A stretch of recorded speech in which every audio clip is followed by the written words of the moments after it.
Knows what a Phascogale is? Yeah! I know my mum does. It looks like there's a few of you. That's the best showing of hands we've ever had. These are very well educated.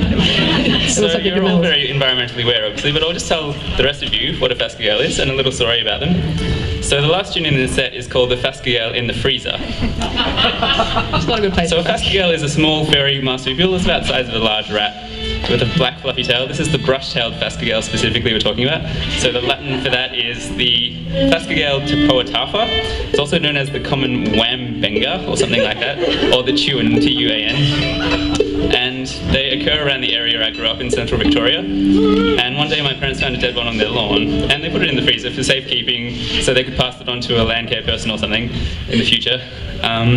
Because they're endangered in that area due to predation by feral cats and habitat destruction and all that sort of stuff.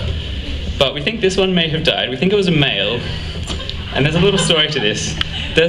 Phascogales only live to about the age of 1 if they're a male, because after mating season, they'd have a really rough time of it, and they have a lot of ground to cover because there's a very high female to male ratio in the species.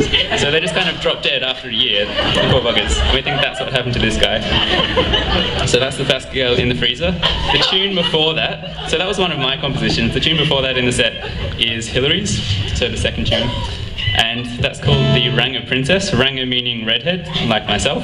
And it was written because I tend to complain a lot about fiddle tunes, trying to play them on flute, because there's lots of differences that make those tunes difficult on this instrument. Ranga Princess and Phascogale in the freezer. Hope you enjoy. You didn't make any of that up, I promise you.